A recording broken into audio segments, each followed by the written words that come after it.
Welcome back. We just have one more series remaining here for the Korean bracket before we move on over to that world bracket. If you're just tuning in to Gamers Without Borders, so far so good for our first three series. It's been close, up and down, a little bit all over the place here for our first couple of games. Joining me to my left-hand side to talk about things that have been going on, it's Pig and Ben here.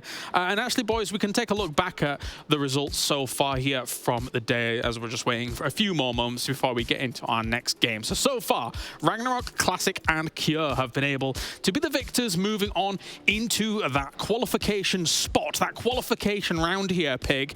And I mean, I wouldn't begrudge any of the names that have been able to get there so far. It has been close in those first two matches of the day, of course, with Ragnarok and Classic getting the best of it. So have you enjoyed so far, Pig? What have you thought of the matches?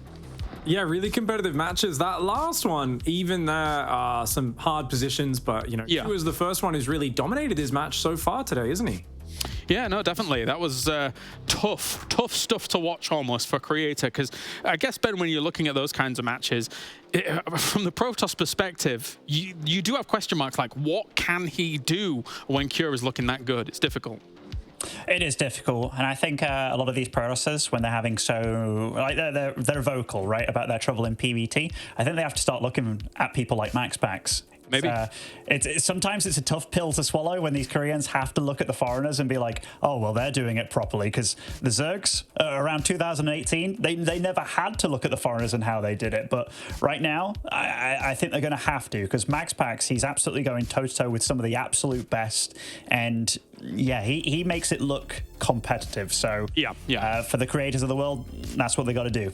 Maybe. Or they could look to another name here coming into some of this. It is, of course, going to be DRG going up against herO. herO on the side of the Protoss here. We're still looking for one name for Protoss to move through to Gamers 8. Let's take a closer look at herO, as he's a bit of a phenom.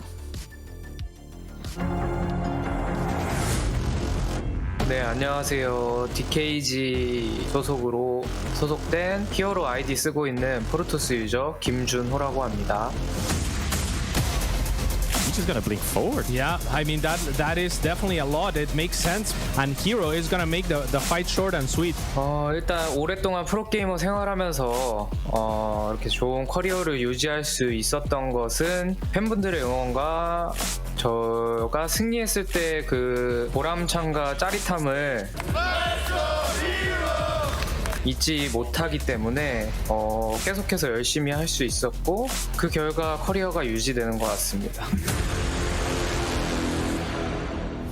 But herO's gonna have to micro that Colossus. He is indeed, Roddy, because there's not a lot left, and now he's gonna start taking a lot of probe damage, and Oliveira's got a choice to make. He splits some units to the Colossus. The Colossus goes down. Oliveira on the counter-attack, and he's up into herO's main base, and we have got a bit of an upset to start this series. herO.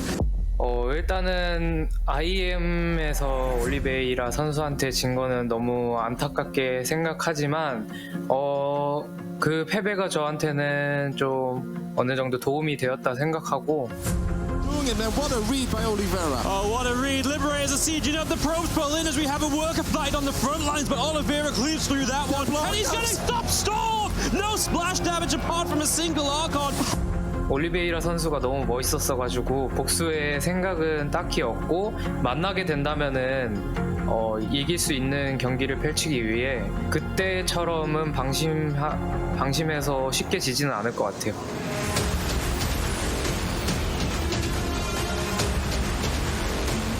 이번에는 다시 한번 우승을 도전해 볼 수 있다고 생각합니다. herO will not let these tanks go home easily as he blinks forward, tries to get the medevac. Rings him one more time. Where are the other stalkers, herO? There they are. They blink from the bottom of our screen on top of this army, and herO will clean this up in the end. 일단은 제가 현재 좋은 폼을 유지하고 있다고 생각하기 때문에 충분히 사우디 리그에서도 뵐 수 있지 않을까 싶습니다. Easily aggressive blink forward as he catches all of the roaches and ravagers off guard. A couple of swarm hosts caught in the middle of that as well. And those Colossi, man, they're not dealing a ton of damage, but they're doing quite a bit. Double forward blink by herO. The man is a mad lad. The best defense is truly offense by the looks of it. 오픈된 시점에서 활기가 돌고 있다고 생각하고 그 대회에서 이제 프로게이머들이 많은 연습을 통해서 좋은 퍼포먼스를 보여줄 수 있다면은 좀 더 스타트 시장에 좋은 활력이 되지 않을까 생각합니다.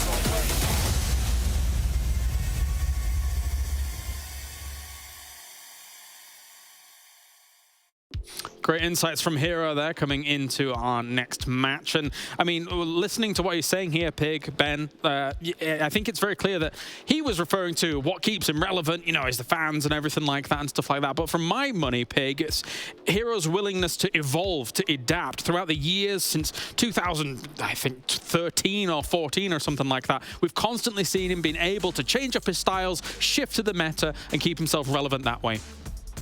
Greed, aggression, gold bases, crazy proxies, you know, extreme economic builds when his opponents start totaling up. Yeah. He really does have that whole range as a player. And lately he's shown a almost psychotic killer instinct. It's backfired in the first round in his PvT matches especially. But it just makes him such a dangerous opponent to play against because he never is affected by losses or things going badly. He's always embraced the chaos of StarCraft. Other players, you can see them get affected when things don't go their way. herO almost always has a smile on his face. He just loves playing the game and he rolls with the punches so well. Definitely. And on the opposite side of the battleground here is DRG, Ben, who traditionally or in recent times against herO has not had the best track record. So he's going to have to bring something special, I think. And no, he definitely will. I mean, DRG, like, in his ZVP, he was the guy that kind of popularized this 3 Ravager only Ling style to kind of deny a lot of the early game shenanigans. So he's absolutely creative. He's got very solid mechanics. Like there was a time that DRG was the best player in the world, kind of alongside MMA and stuff. It was a really cool rivalry they had. But yeah, going up against herO, it's going to be hard. Like herO. I like the bit that he talked about Oliveira too. Like, I'm not mad. What Oliveira did was just so cool. Yeah. Like, I mean, it really was so cool. So, yeah, what Pig says, he doesn't take it too to heart. It's just like, it's the game. He loves playing. And you can really see that. Like, he's one of those players that actually going to the army, he was decent before he went to the army, but then he came back and he was just better, which was kind of nuts. Like, not many players can do that. He's just a very exciting figure to have for Protoss out there. Oh, definitely. What do you think on the side of DRG, Pig, considering that, again, I think a lot of people are looking at herO as the favorite? He definitely is. DRG has a lot of power. He has good aggressive build orders. He has great plans from the start of the game that he can carry through for just fantastic effect. The real danger for him lies in herO doing something aggressive, forcing him to react, and herO will always be one step ahead. If herO can force a game of action, reaction, reaction, reaction, he kind of drags DRG into deep waters historically, and DRG ends up stuck in a position where he thinks this is the right thing to do. herO's already gone on to a next step. He scouts it too late, and he ends up getting stuck in the mud. So he has to be very agile in this matchup and be prepared because you know herO is going to try and run circles around him. All right, time for it. It's our final best of 3 for our Korean bracket before we get into the world bracket, the EPT bracket. Let's head over to the commentators for all the action. Thank you very much, James. It's time for our next best of 3 series. It's once again me, Loco, together with Wardy, DRG versus herO. I mean, this is going to be a fun match, I think. But what do you think of it, Wardy? Curious to hear your thoughts. Yeah. You can't doubt herO, right? Just coming in like he's meant to be the favorite, and especially PvZ, I feel like a matchup he really revolutionized not so long ago with just being super aggro, tons of gateway units, something we didn't see working for anybody else until he really showed us how. And he's adapted to kind of move on from that as well to kind of do some other things too, but he's still so good at that kind of aggressive nature.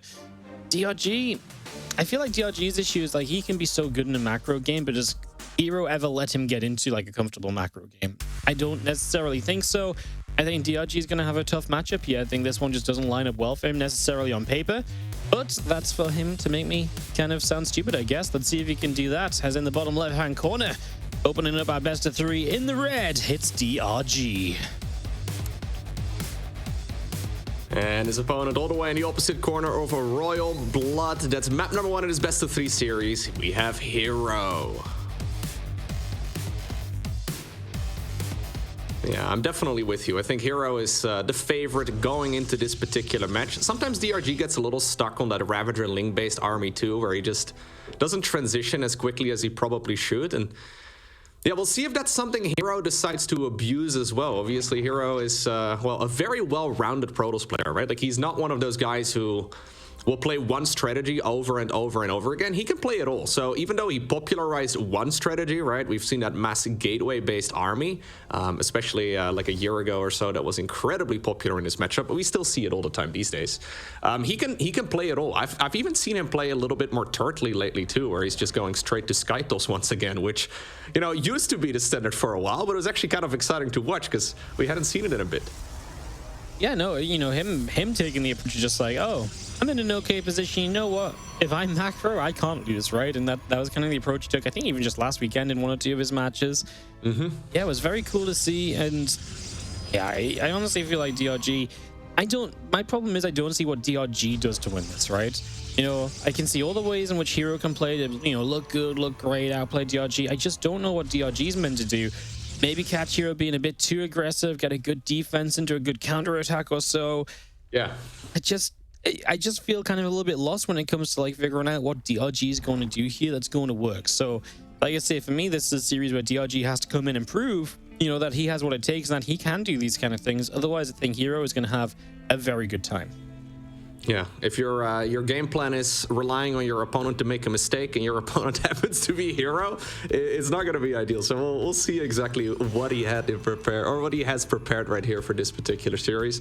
Stargate opener right here to start things off. That is not surprising right here for herO at all. That's exactly what he's been playing in the majority of his games, and honestly what we see in most of the Protoss versus Zergs, right? I mean, Twilight Council's sort of popular too. Every once in a while we do see some Robo Facility play first too, but I would say the Stargate opener is really nice because you can take a third base nice and early while still keeping tabs on exactly what your opponent is doing. So there's Adept looking around right now, mostly just being a little bit of a nuisance, as of course that third base was forced as the very first expansion for the Zerg. So yeah, without link speed, it's kind of difficult to push this back. Yep, the information gathering of the Stargate is super good because then you can just be so safe if the Zerg does try and pull a fast one on you. The Adept even jumping into the main base, just picking up information at every possible turn. And DRG doing the same. He's going to scout in with the Overlord, spot the Oracle opening. So good info for him. He knows it's straight to an Oracle. Just gets confirmation of that is nice. These Adepts on the other side are putting in some work, and they're just staying very annoying. They just back away, get some shields regen, and then they can maybe try and go again. A Creep Tumor slows down the connection of the bases, which is going to be nice for Adepts in the future to be annoying, perhaps. And on top of that, obviously, as well, just a drone already going down while the Adepts still live. It's just solid stuff from herO. You can, of course, pull these Adepts back to help them to defend a third base when he wants to take one, too. So, yeah, so far, so good. I like what he's doing. He's just doing everything as he should be. No delay on this third. Looks like he's going to get that going immediately. Yep, 3 minutes and 50 seconds is what we've grown accustomed to, and it's exactly what that opener from herO allows him to get. Those Oracles, they're going to be nice for defending this third base. The Adepts right now back from their little trip towards the other side of the map too, and they're going to help keep that third base alive. And now you're sitting with a bunch of Zerglings. This is something that the Korean Zergs like to do quite a bit, where they just have a relatively random amount of Zerglings running around right now, trying to catch units. But guys like herO don't really give away free units, and then, well, every 2 Zerglings you see could have been a drone. We already saw a drone going down earlier. There's another one. Okay, don't lose the Oracles, of course, in the process, but this is going very cleanly right here for herO. Not really making any mistakes so far. Nope, not at all. Obviously, every drone you get rid of is a little bit of economy the Zerg will have to kind of make up for at some point. It's a little bit less they have to use against you, and herO goes straight into the charge. Does that surprise you at all? Or are you kind of expecting the charge? Did you maybe expect to see the Blink Stalkers? Yeah, he seems to be fond of both these days, right? Like originally, a year ago or so, he was playing Charge very rarely. He would go Blink pretty much every time. But lately, he's been going for a bit of both. And I actually think it's pretty cool. It makes it difficult for the opponent to figure out what's going on, especially if you're playing like a best-of-3 series. A group of Adepts here trying to get some work done, but I wouldn't be surprised if we see a similar build in one of the later games, and then, you know, he'll go for Blink that time around just to keep DRG guessing. But he certainly needs to get something done with that upgrade, right? You can't just play it super passively. Yeah. This Oracle again, a few drones, and ooh, I was going to say gets away, but he has to stop short of a Spore Crawler. He does get out alive. Very, very nearly going down in the end, but yeah, keeping it alive. Again, just a few more drones added to the kill count already, and That has me worried, man, because with the charge, you can definitely power up into a lot of Zealots and a pretty fast follow-up attack. And if DRG is taking too much damage early, he will not be able to, build up the unit count he needs to be able to defend against even just this first wave of herO. Now, DRG does have his economy in check. He's decided to go for the melee upgrade. 4th hatchery is also up right now, although if the Protoss has any say in the matter, he's moving a little bit of an army in that direction. And this is that group of Zealots that are going to finish charge in just a few seconds. As you can see on the right side of the screen, I don't think this is going to be enough to kill the 4th hatch, but at the very least, it's annoying. And in the meantime, okay, Stasis Ward in the main base, but it's not going to, well, set off all the workers. Nope, it is not. It's honestly just a interesting little Pokemon. The Zealot Adept combo coming down the bottom. It's weird, right? Yeah, I mean, it is, but it's kind of working. And the thing is, it's mostly Lings, so if the Adepts can kind of help to clear out the Link count, then yeah, I guess why not? For the moment, it's kind of working, even if it is this little bit strange. Adepts actually shade by as well, so they're just going to get back and move away. Adepts are funny because obviously at this stage, the longer it goes, the less effective Adepts really are. Generally, you just want to give those Adepts up if you can get something out of them. Like, if you can commit them in and get a few drones, generally, that's just okay, right? And even here, I guess he's making some use of them, as he was obviously just using them to try and distract all the Zealots. Now these Zealots look as though they're going to be a bit stuck, but actually doesn't leave enough Lings here to fight, so the Zealots will turn around and have a good time again. Man, herO is just pulling DRG like he's a little puppet right now on strings. Yeah, literally, right? Like, he is playing him incredibly well. Even just softening up that 4th hatchery is really nice, because we're not going to see that wasn't the last Zealot run by we'll see in this game, right? He's certainly going to be sending more of those units around the map. As a matter of fact, there's already a group of them standing right there on the right. I wouldn't be surprised if one of them is going to slip through the cracks of the Zerg defense here very soon, and herO may very well get that base all the way on the right side. Then again, though, he made another base over here. This is sort of like a macro hatchery right now, mostly just for the larva production, but at least it's something to fall back on. DRG does have +2 coming up right now for the Zerglings and for the Banelings. That will allow the Banes to, well, one-shot those workers, which is very, very nice. And honestly, he's managed to survive the early game, right? Like, that's the most important part. Yes, he's taking some damage. Yes, it's not been clean, but he's got 80 workers right now. He's got 5 hatcheries, and he can start taking some control in this match. Oh, absolutely. As the 2 disruptor shots, by the way, going to go bam, bam, goodbye to the Queen. It's going to drop down immediately, so that's a nice little catch as well. Yeah, I just like what we said. We got the Oracle harassing around too. And just, again, herO controlling for the moment. But with Baneling speed coming up, obviously DRG, I'd love to see him just get some Bane run-bys going. Start to test herO. If herO's being the only player being aggressive on this map, he's pretty much always going to win it. But if he's being aggressive and you can be aggressive too and get some hits in, that's where you maybe stand level. Maybe that's where DRG's opportunities are going to come from if he does have a shot at winning this matchup. herO just tiptoeing around the right side of the map, scouting right there with that Oracle from the early game. Okay, I don't think that's going to happen, but he picks them up by the skin of their teeth right there. Yeah, getting quite a few hits in as well. And now suddenly we have a large Protoss army making itself up for an attack. That charge upgrade, it finished ages ago. We don't really have any anti-air in his army, but luckily for herO, there's no flying Zerg units available here either. So, I mean, if those Banelings roll into the Archons, that's GG. Look at that detonation as well. That was sick. That was really nice. The Banes do catch a few of the Zealots. At the same time, Zealots are down in the bottom right corner, so herO's splitting up to try and make the most of it. Can DRG trade well enough? I think the split so far was pretty good, but now he's not actually got much on the top side. So he might clean out all of these Zealots, but at what cost? Because, well, these Roaches are now going to have to go running from disruptor shots, and there's just a group of Archons that are not being contested at all. DRG's supply looks solid, but I think a lot of it is just in production, and a lot of that production is Lings, and as they run into the Archons, they're not doing very much at all. And DRG is going to end up tapping out of this one as herO wins game number 1 very convincingly. Just, he was always in control, making the moves. That's going to be yeah, just GG's. Nicely done. That was beautiful. Honestly, pretty much a flawless game right there from herO. He didn't really make any mistakes that I can recall at the very least. I mean, obviously, you can criticize little moves like micro, but strategically and macro-wise, all of that was, well, as good as it can be. You brought it up, right? He was sort of playing him, and yeah, DRG never really got a foothold in that game. He tried a couple times. He tried surrounding those Zealots, but even the Zealots managed to sneak away there with a ton of value. Honestly, brilliant game. The Oracle movement here as well, individually, just really well done. Yeah, just very cool stuff, man. I mean, this moment with the Banelings getting onto a few Zealots in the center, I was like, okay, actually, that's like good, right? Because if you can get rid of those Zealots, maybe you can swarm the the rest of the army, but there was just nothing to swarm with for DRG because it was all dealing with the zealots on the bottom right-hand side, and that just took so long that herO found so much value up until that point. That's pretty much going to be, I mean, just again, very convincing start to finish. DRG never really got an attack of his own off. At one point, he got the probe that built the third base going back to the natural. I'm like, that probably is the most that DRG really got done, because every other part of this was really just herO, and more herO. Yeah, curious to see if DRG decides to mix it up in game 2. Generally, he's not the type of guy who really has a huge variety in his strategies right now, and I've got a feeling if he decides to do the same thing but then try to play it better, we may end up in a very similar scenario too, right? Like the problem with those games is that the margin for error is just so small. Like if your queens are sleeping on the job for just a little bit, or you, well, just don't pay attention and the zealots manage to get some kills in, that's really the only advantage that herO really needs. And yeah, I think DRG should probably go ahead and mix it up. Anyways, game number 2, we find ourselves on the map Dragon Skills, and spawning right here in the bottom right-hand corner, we have Dongray Gu.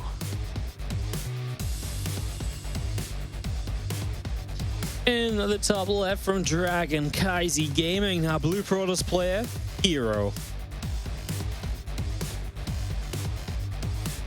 Playing a brilliant game number 1. Once again, that early probe going across the map just to be a little bit annoying, right? Like this is sort of where that Protoss map dominance begins. DRG is thinking about making a hatchery, but he's already moved the drone over towards the third base. So already you're playing herO's game. And honestly, in that previous game, it kind of felt like blocking the hatchery was the beginning of it, and herO never really let go of it, right? Like he was in control from start to finish there. Yeah, I don't I don't really remember a moment where things were going at least reasonably well for DRG. I mean, he managed to get an economy, he managed to get good upgrades, but he never really felt comfortable, I don't think.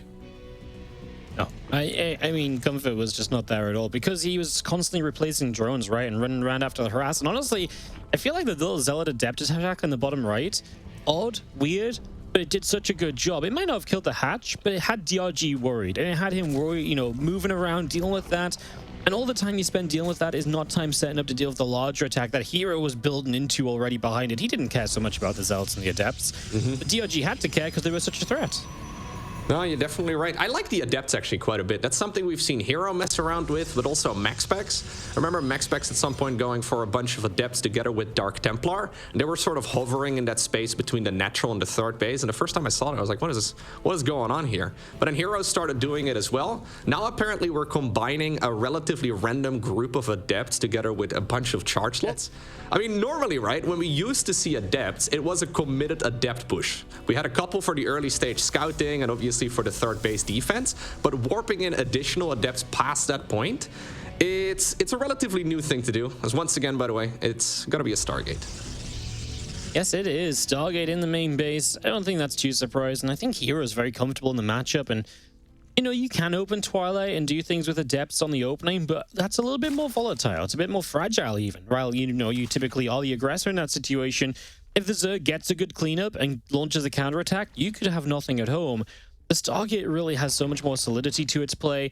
I think when you're the favorite here, I think herO really appreciates the chance to get in, harass and find openings, and just get ahead while being pretty safe. You know, he doesn't have to overcommit to make anything like that happen. No, I mean, he's already seen that the Oracles were really effective in the previous game too, so why not play them again? For a second, can you reach that? That'd be sick, man. Yeah, that would be really sick. Stay away as well. Yeah, he does micro, and DRG apparently respecting it enough, so at least the mental victory is there for herO. Anyhow, yeah, it's gonna once again be that Oracle start. I wouldn't be surprised if it's a Twilight Council opener once again on the back of this, but that this time around we're gonna see a small mix-up, and we're not gonna see Charge, but we're gonna be seeing Blink instead. Small map, right? So Blink Stalkers come across quickly. They can, you know, do a lot, be very active. Reinforcements can come across quickly too. That does kind of work the other way, where sometimes Blink Stalkers benefit from a larger map because they can kite. Obviously on this map there won't be as much room to do that. Yeah, I think the Blink Stalkers are an absolutely viable kind of alteration here, and we'll see if he goes for it. This drone has nowhere to go, so it's just going to die to the Oracle. Easy first pickings. Couple queens on the wrong side of the mineral line, so we get 2, 3 more workers very easily. 4 workers for a little bit of Oracle HP. Absolutely take those, and herO already just off to a nice, happy start. Exactly. Yeah, no, this is very nice right here. Of course, DRG historically has always been very fond of Mutalisks, but against... Oh my god. Oh, that's so painful for DRG. Anyways, when you're going up against somebody who's opening up with a Stargate, that idea of going into Mutas can already be a little bit scarier because they can go straight into Phoenixes if they scout it. So in a way, I kind of like this, twice in a row Stargate start right here for herO. He's trying to catch a couple of those Adepts, okay? He will get one of them, but that's really all he's going to get. Losing a lot more Zerglings than he needs to here. Yeah, especially when the Adepts just going to shade away anyways. Like, you're nibbling through shields for, the cost of a few extra lings. You've already lost drones, and that, I wouldn't usually care. It's like a couple lings, but you're already in the position where you've taken damage, where you have to be kind of careful with your units and your numbers, and it's kind of inevitable that herO's going to do even more, and these 5 Adepts are coming. There's going to be 3 Oracles, 5 Adepts, and honestly, they look kind of scary. We'll see exactly how much herO can find. The only saving grace here I see for DRG immediately is that 2 of the Oracles are very low energy, so maybe they can't join in a big way on this fight. Otherwise, this might have really been an opportunity. I love it, man. herO's just everywhere. He's like, I'm going to bring all the Queens down the ramp to respect the Adepts. Boom. 1 Oracle splits away for some extra drones on the right side base. Amazing. He's just playing really well. Yep, and he's going to be able to shade these units away as well. It is indeed going to be Blink on the back of this too right here for herO.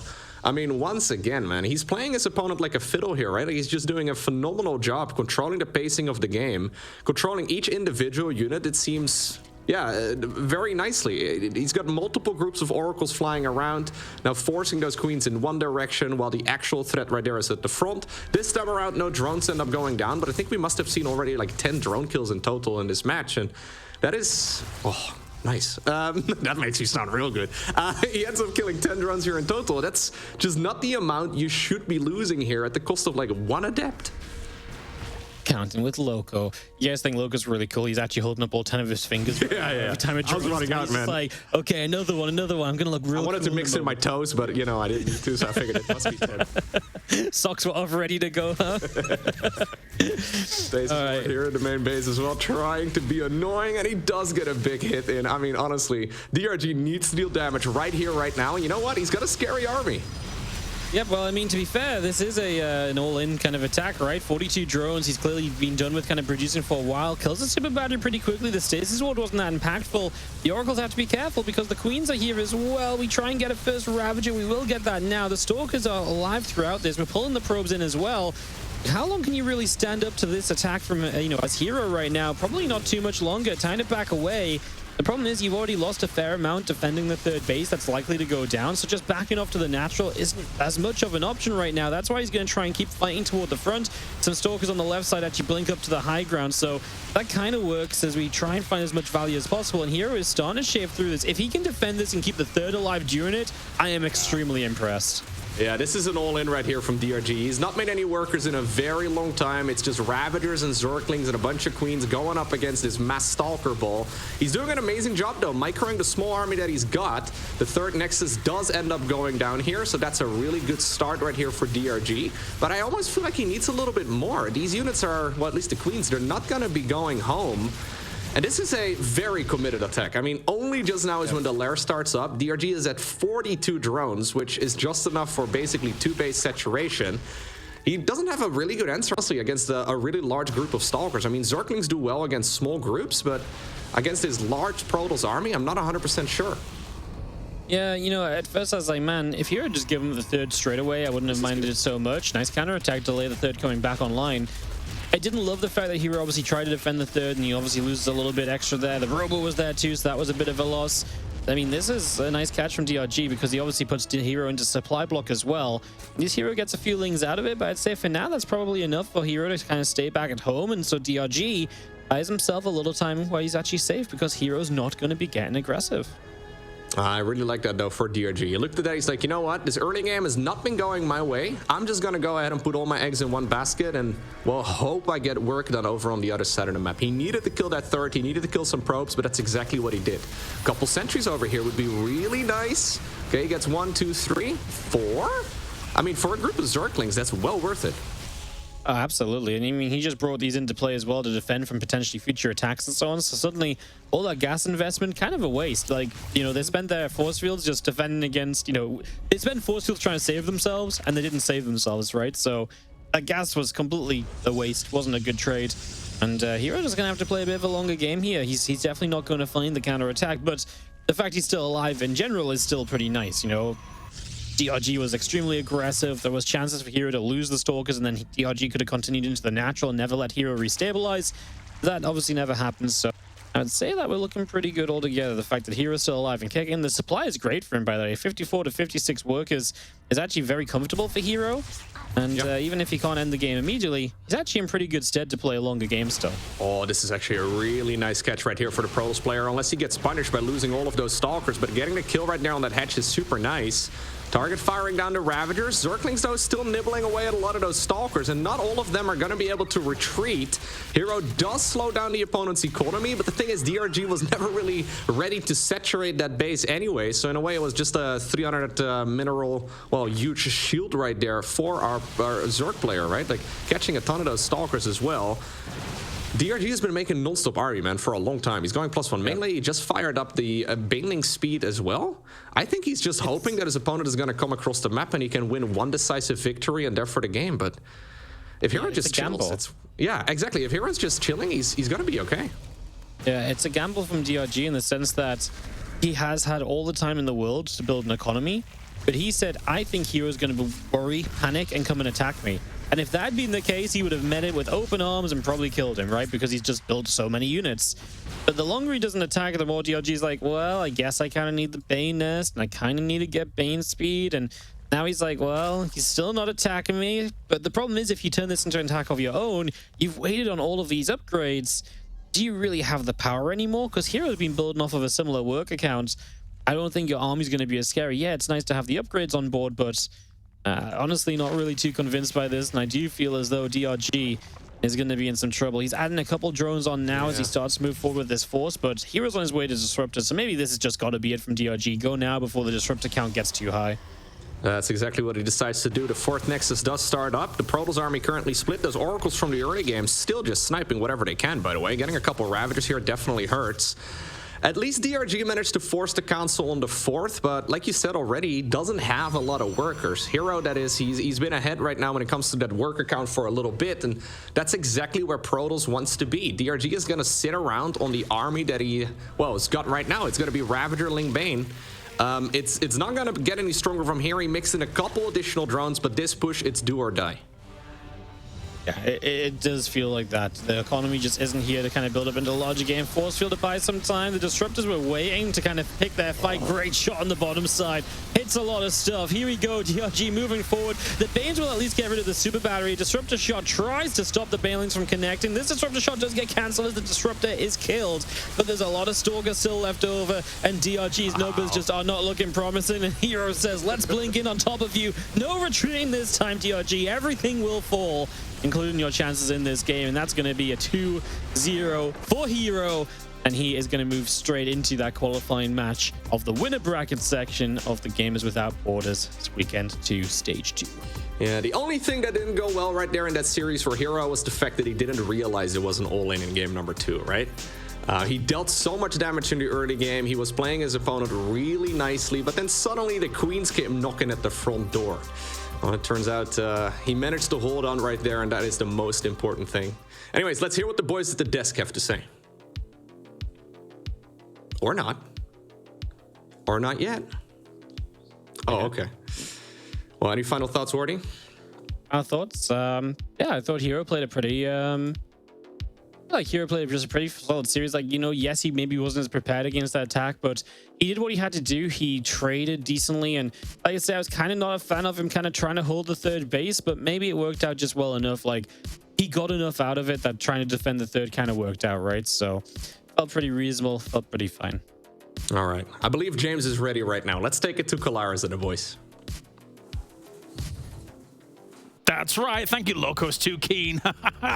We've got ourselves a 2-0, kind of as we were expecting here, boys, from the man himself, herO. Joining me, Pig, as well as Ben. Pig, this was kind of what we all expected, unfortunately, for DRG. I mean, a few moments where DRG did look like, you know, something was going to work out, but he's just so hard to play against in this matchup. He was like raging and right whenever you want to put him in a box and say, oh, he's predictable in this way or that way, he always changes it up and catches you off guard. And as always, even when he's in a dicey spot, that micro, I'm telling you, you always think you've got the numbers, and then those blink stalkers just keep blinking back and nothing goes down. In Sweden. Ben realizes on A. Thank you. Anytime now, Ben. All right, let's take a look at the highlights presented by Aramco, as we do have ourselves herO looking absolutely fantastic. I think one cool thing about this pig to start things off was the fact that he's so good at harassing with these zealots and adepts and things like that. To then you get to this army composition, and by the time they're all gone, it's just Archons and Disruptors holding down the line. It's such a powerful army here for herO. Yeah, I mean, the Archon Zealot Disruptor is so good for this specific reason. Big balls of units get taken out by the Disruptor shots. The Archon Zealot's great versus Zerglings, of course. Spread the Zealots out. The Banelings aren't going to do too well. Disruptors take care of any large Roach Ravager counts. And those stasis traps very annoying. This was a nice attack. I mean, the Creep Highway got this across the map so quickly that I thought it looked really promising, and a lesser Protoss player would have crumbled. You know, being up 15, 16, 17 workers, Stalkers don't do a lot of damage, but they just didn't get trapped. And the way he was able to move to the right and just blink back and get so much value out of these Stalkers. Yeah, the third base goes down, but at what cost to the Zerg? The Zerg tech is so far behind, and he just retakes it, and the Stalker counter aggression was insane. Oh, definitely. As we take a look at game 2 here as well. And Ben, looking at this, I think also it's not only the fact that herO can be able to put on the huge pressure, he can also weather the pressure as well here against DRG very, very formidably. Yeah, I mean, he's a true fighter, isn't he? Like, this second game, losing his third and kind of being on the ropes a little bit, but he knew, like, he's well-versed enough that he's like, well, I have taken damage, but you know, I'm still absolutely in this game, and he knows how to make the most out of all the units that he has. He gets a good army composition together. He's always so good in these fights as well, with him just blinking in the right locations, utilizing these Stalkers with all their shield, you know. Taking shield damage doesn't mean they actually take damage if you blink them away and get them rearing for the next fight. Just a real masterclass of making the Zerg have a troubled life, like the first game with the Oracles as well, just having one Oracle dive in from this angle, the other one from this angle. He's just really cool, and he really makes Protoss look really nimble. He's really cool. Okay, some great hard-hitting analysis here from the deck. What can I say? Let's take a look at I like his haircut as well, by the way. Just wanted to add that in there. Yeah, it's also pretty cool. Yeah, guys, good job. All right, well, we've got our 4 players moving through into qualification matches. This will be played out tomorrow here. These best of 5s. The winner of each of them will move on to Gamers 8. It's going to be Ragnarok versus Classic and Cure versus herO. Pig, Protoss has a chance. Yeah, I mean, obviously it was a bit of a bummer to see some Protoss favorites not make it through last week. A lot of people were still getting up to date on the format and going, no, herO's out. Oh, where are our Protoss players? But of course, this is the second week, the final chance for these players to get through. And I would say quite good chances, in fact. Classic will have his work cut out for him with Ragnarok, but I think definitely has a shot. And herO does come in, I would say, as a slight favorite over Cure. But yeah, it's going to be really interesting. I think we need some Protoss in the bracket. We need that representation. I would like them. And down towards the lower bracket, Bunny versus Gumiho and Creator versus DRG. And this is their last life here, the Muslim, to try and get themselves a spot at Gamers 8. So once you're done in this lower bracket, it's done, fella. It's done. Yeah, I'm actually quite sad for DomRagu to go up against freaking herO there, and yeah, that's brutal, man. That's absolutely brutal. But I think overall, all these guys that have dropped to the lower bracket, let me just have a quick peep at everybody that's gone down. Sure. Like, the Bunny, Gumiho, that's a rough matchup for either one of them, because both of them, like Gumiho's actually been looking pretty fresh, but Creator DomRagu, that's actually kind of a cool redemption one. Now that I say it, that is a cool redemption one. But yeah, overall, not bad games. I'm glad to see that herO this week is looking pretty sharp, right? Like, these games, it was just good defense, good handling. I like the play. Yeah. Pig, why are you smiling so much? What's going on? Oh, I'm just thinking about how unlucky Gummio is to run into herO and then dropping that series versus Classic. And now he's going to play TVT versus Bunny, and that's a nightmare. Bunny's so good at TVT. That is a very difficult match for Gummio, so he's going to have to really bring out his A game. All right, well, thank you very much, gentlemen. It is time to go to a break. When we return, we are moving on to the world bracket. We have 4 more best of 3s coming at you here today to figure out who's going to be able to move on to those qualification matches. We'll see you in a few for more Gamers Without Borders.